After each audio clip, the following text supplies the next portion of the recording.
আসসালামু আলাইকুম। প্রিয় দর্শক, অন্য মঞ্চের আলাপচারিতায় আপনাদের সকলকে আমন্ত্রণ জানাচ্ছি। আজ 2026 সালের 1 মার্চ। 24-এর 5 আগস্ট থেকে আজ মোটামুটি 19 মাস। 5 আগস্টের ভোরেও যে দলটি ছিল বাংলাদেশের ক্ষমতার মসনদে, সেই দলটি আজ বাংলাদেশের মসনদ থেকে শুধু বিতাড়িত নয়, দেশের মাটিতে দেখাই যাচ্ছে না তাদের। ইতিমধ্যে দেশে ইউনূসের বর্গিরাজ কিংবা তার চেয়ে বহুগুণ খারাপ রাজত্ব এসেছে ও গেছে। তারেক রহমানের নেতৃত্বে বিএনপি দলের সরকার এসেছে, সেও বেশ কয়েকদিন হলো। ভাবা গিয়েছিল ইউনূসী রাজত্বের অবসানের পর আওয়ামী লীগকে এবার অন্তত দেখা যাবে মাঠে। দেখা যায় একেবারে যাচ্ছে না তা নয়, অন্তত 40টি জেলায় কিছু কিছু লীগের অফিস খুলেছেন কর্মীরা। নেতাদের দেখা নেই কোথাও। তাদের বেশিরভাগ বিদেশে, কলকাতায়, দিল্লিতে, কেউ বা দুবাইয়ে, লন্ডনে, নিউ ইয়র্কে বা অন্য কোথাও। নেত্রী শেখ হাসিনা কয়েকদিন আগে বার্তা দিয়েছেন, নেতাদের দেশে ফিরে দলের কাজে ঝাঁপিয়ে পড়তে বলেছেন, কিন্তু কেউ তার নির্দেশ মতো দেশে ফিরেছেন বা শীঘ্র ফিরবেন এমনটা দেখা যাচ্ছে না। আমি 2-4 জনের সঙ্গে ব্যক্তিগতভাবে কথা বলেছি, মনে হয়েছে তারা অপেক্ষা করছেন দেশে ফেরার জন্য। আরও একটি সময় দেখবেন। কি দেখবেন? অবস্থার আরও একটু উন্নতি হোক। উন্নতি মানে তাদের বিরুদ্ধে মামলা টামলা উঠে যাক, তারপর যাবেন। এক আধজন অবশ্য বলেছেন যে আমরা যাব, শিগগিরই যাব, কিছুটা অন্য কিছু ব্যাপার কিভাবে যাব সেটা একটু ঠিকঠাক হয়ে গেলেই আমরা ফিরে যাব। এই রাজনৈতিক প্রেক্ষাপটে খুব স্বাভাবিকভাবে প্রশ্ন ওঠে, আওয়ামী লীগের ভবিষ্যৎ তাহলে কি? পুনরুত্থান নাকি? গতকাল শনিবার যমুনা থেকে বিদায় নিয়েছেন প্রধান উপদেষ্টা ডক্টর মোহাম্মদ ইউনূস। তার বিদায়ের আগে তারেক রহমানের কাছ থেকে একটি প্রতিনিধি দল, খুব হাই প্রোফাইল একটি প্রতিনিধি দল তার সাথে দেখা করেছে। সেই প্রতিনিধি দলে ছিলেন তারেক রহমানের মুখ্য সচিব, তারেক রহমানের সামরিক সচিব এবং তারেক রহমানের বিশেষ সহকারী। কি কথা হয়েছে তাদের মধ্যে? এছাড়াও আপনারা জানেন যে গতকাল বিদ্যুৎ ও জ্বালানি বিষয়ক উপদেষ্টা ফয়জুল কবির খান তিনি তার সরকারি বাসভবন ছেড়ে একটি ভাড়ার বাড়িতে গিয়েছেন। পরশুদিন শুক্রবার এই উপলক্ষে তিনি তার সরকারি বাসভবনে একটি ইফতার পার্টির আয়োজন করেছিলেন। সেই ইফতার পার্টিতে একটি চমৎকার মুনাজাত করা হয়েছে। সেই মুনাজাতের কথাটা আপনাদের সাথে শেয়ার না করে পারছি না। শেষ পর্যন্ত দেখুন।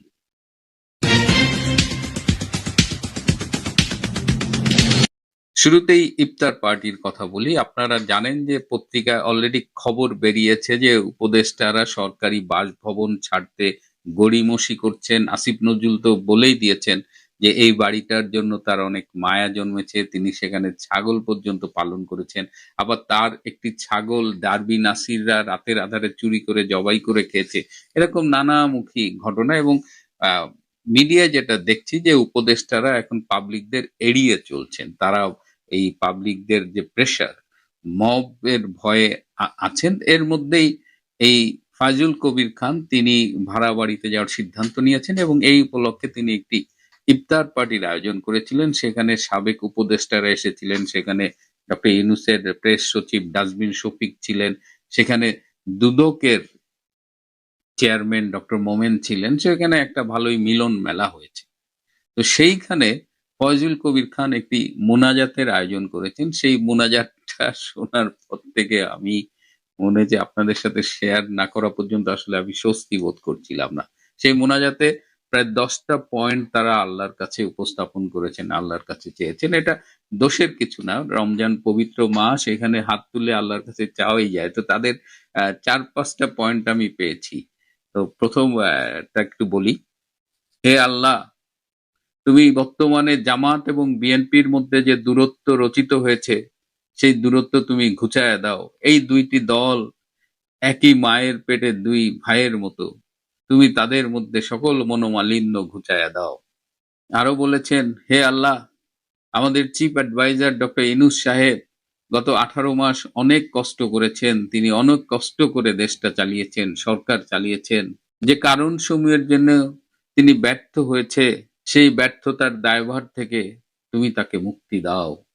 হে আল্লাহ, ডক্টর মোহাম্মদ ইউনূস বাংলাদেশের রাষ্ট্রপতি হিসেবে দায়িত্ব পালন করতে চান, তুমি তার এই রাষ্ট্রপতি হবার খায়েশটা পূরণ করে দাও।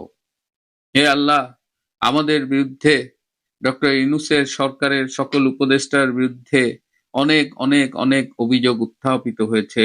হে আল্লাহ, আমাদের বিরুদ্ধে অনেক অভিযোগ দুদকে জমা পড়েছে, তুমি এইসব অভিযোগ থেকে আমাদের মুক্তি পাবার তৌফিক দান করো। আরো একটি খুব ইন্টারেস্টিং দাবি তারা আল্লাহর কাছে করেছে, প্রার্থনা করেছে, হে আল্লাহ, এই যে 24 সালের জুলাই আগস্টে যত পুলিশ হত্যা হয়েছে, সেই পুলিশ হত্যার বিভিন্ন তথ্য প্রমাণ সাবেক শেখ হাসিনার সরকারের কাছে জমা হয়েছে। তারা অনেক তথ্য প্রমাণ সংগ্রহ করেছে। হে আল্লাহ, সেই সব তথ্য প্রমাণের সাপেক্ষে যদি বিচার হয় কখনো, তাহলে আমরা অনেকেই ফেঁসে যাব। হে আল্লাহ, সেই সব তথ্য প্রমাণ যেন কখনো আলোর মুখ না দেখে। তো এরকম আরো কিছু মোনাজাত হয়েছে, তারা কেক কেটেছে।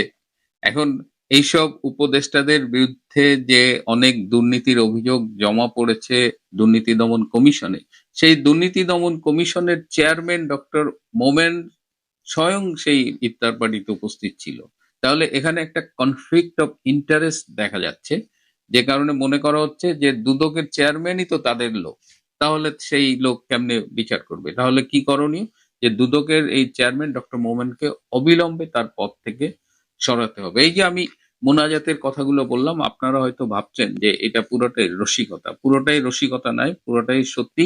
এবং এই সমগ্র মোনাজাতের একটা ভিডিও আছে ডাস্টবিন শফিকের কাছে। আমি অনেক চেষ্টা করেছি কিন্তু ভিডিওটা উদ্ধার করতে পারিনি, কিন্তু আমি বিশ্বাস করি ডাস্টবিন শফিকই বা তার কোনো ঘনিষ্ঠ একটা সূত্র একদিন না একদিন এই মোনাজাতের ভিডিও তারা এটা রিলিজ করবেন। এদিকে গতকাল রবিবার ডক্টর ইউনূস 3:30টার দিকে তার সরকারি বাসভবন যমুনা ছেড়ে চলে গেছেন তার গুলশানের নিজস্ব বাসভবনে। অনেকেই ধারণা করেছিলেন যে ডক্টর ইউনূস সহসা এই প্রধান উপদেষ্টার পদ ছাড়বেন না, এবং তিনি অনেকভাবে চেষ্টা করেছেন যাতে দীর্ঘদিন প্রধান উপদেষ্টার পদে থাকতে পারেন, কিন্তু বিএনপির সাথে তিনি পেরে ওঠেননি। বিএনপি তার সব অযৌক্তিক দাবি দেওয়া মেনে নির্বাচনে গিয়ে ক্ষমতা পেয়ে চোখ উল্টায় দিছে। চোখ পুরা উল্টায়নি, মানে at least Yunus had to go.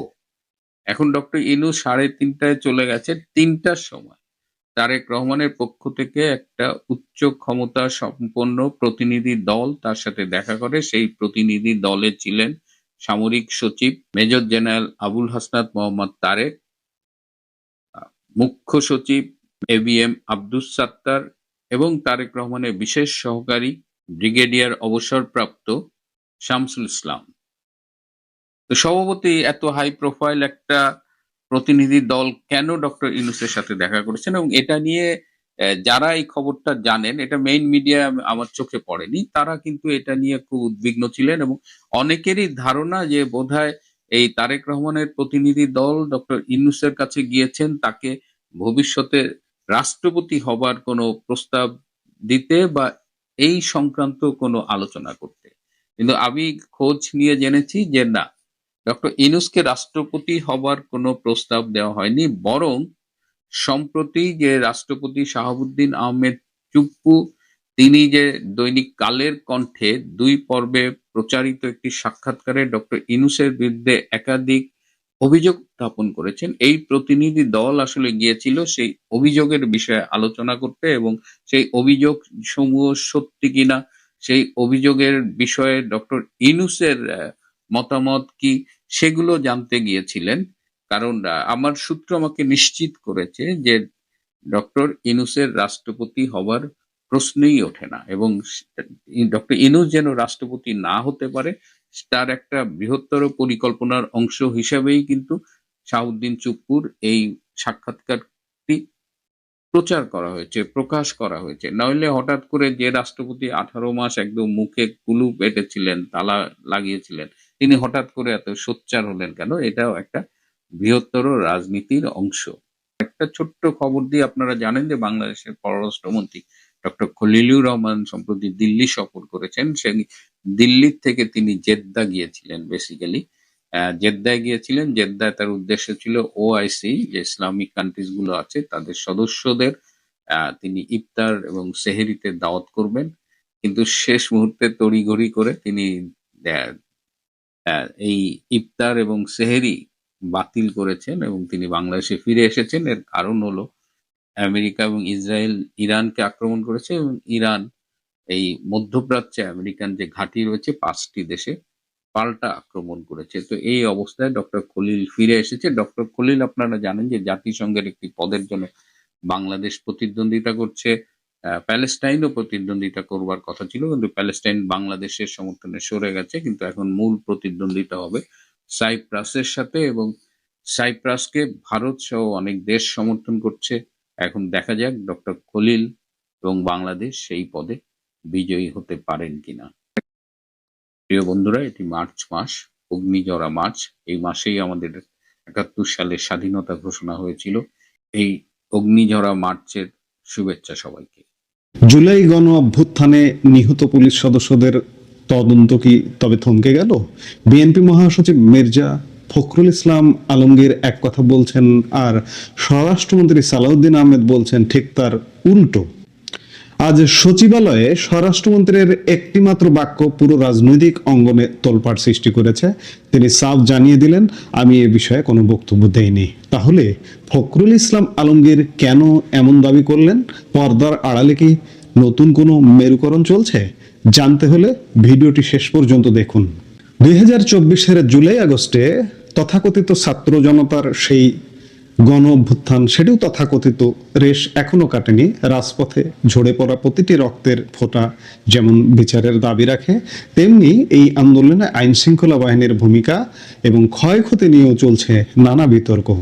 আজকের একটি খবর রাজনৈতিক অঙ্গন ও জনমনে ব্যাপক চাঞ্চল্যের সৃষ্টি করেছে। খবরের শিরোনামটি হলো, গণ অভ্যুত্থানে পুলিশ নিহতের ঘটনার তদন্ত নিয়ে কোনো বক্তব্য দেয়নি স্বরাষ্ট্রমন্ত্রী। স্বরাষ্ট্রমন্ত্রী এমনটা বলেছেন।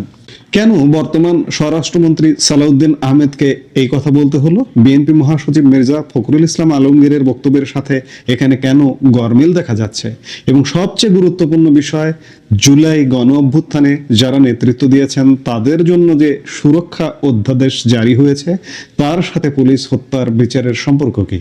ঘটনার সূত্রপাত হয় গত 27 ফেব্রুয়ারি ঠাকুরগাঁওয়ের এক জনসভায় স্থানীয় সরকার মন্ত্রী ও বিএনপি মহাসচিব মির্জা ফখরুল ইসলাম আলমগীর বলেছিলেন যে জুলাই গণ অভ্যুত্থানে পুলিশ হত্যার বিষয়টি দ্রুত তদন্ত করা হবে এবং এই বিষয়ে স্বরাষ্ট্রমন্ত্রী যা বলেছেন সরকার সেই পথে হাঁটবে।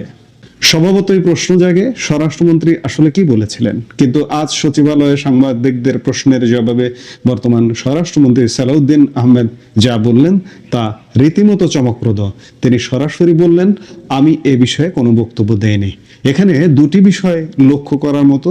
প্রথমত, একজন সিনিয়র মন্ত্রীর বক্তব্যের বরাত দিয়ে যখন আরেকজন সিনিয়র মন্ত্রী বলেন, তখন তার গুরুত্ব অনেক বেড়ে যায়। কিন্তু স্বরাষ্ট্রমন্ত্রী যখন তা অস্বীকার করেন, তখন বুঝতে হবে সরকারের অভ্যন্তরে হয়তো তথ্যের কোনো গ্যাপ আছে, অথবা বিষয়টি অত্যন্ত সংবেদনশীল হওয়ায় তিনি এখনই কোনো আনুষ্ঠানিক মন্তব্য করতে চাইছেন না।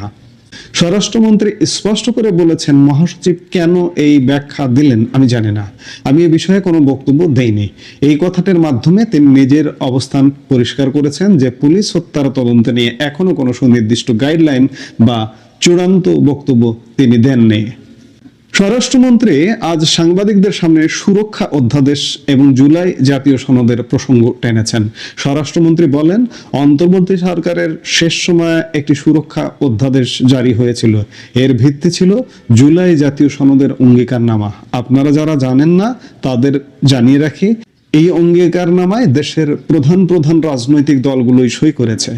এই সনদের একটি অত্যন্ত গুরুত্বপূর্ণ দফা হলো, জুলাই গণ অভ্যুত্থানের সময় যারা নেতৃত্ব দিয়েছে বা অংশগ্রহণ করেছে তাদের আইনি ও সাংবিধানিক সুরক্ষা দিতে হবে। এই লাইনটি বিশ্লেষণ করলে দেখা যায় স্বরাষ্ট্রমন্ত্রী সরাসরি পুলিশ হত্যার তদন্তের কথা না বলে বরং আন্দোলনকারীদের সুরক্ষার বিষয়টি বেশি গুরুত্ব দিচ্ছেন। তিনি মনে করিয়ে দিচ্ছেন যে যারা ফ্যাসিবাদের বিরুদ্ধে বুক পেতে দিয়েছিল তাদের কোনোভাবেই আইনি হয়রানির মুখে ফেলা যাবে না, কারণ এটি একটি জাতীয় অঙ্গীকার। স্বরাষ্ট্রমন্ত্রী বলছেন, আমরা এসব অঙ্গীকারে সই করেছি, এর আলোকেই সব সিদ্ধান্ত নেওয়া হবে। অর্থাৎ তদন্ত হোক বা বিচার, সবকিছুর মূল ভিত্তি হবে এই সুরক্ষা অধ্যাদেশ। এখন প্রশ্ন আসতে পারে, তাহলে কি পুলিশ নিহতের ঘটনা তদন্ত হবে না? আন্তর্জাতিক অপরাধ ট্রাইব্যুনাল বা প্রচলিত আদালতে কিন্তু অনেক মামলা চলছে। স্বরাষ্ট্রমন্ত্রী কিন্তু সরাসরি তদন্ত হবে না সেটিও বলেননি। তিনি বলেছেন তিনি এই নিয়ে কোনো বক্তব্য দেননি।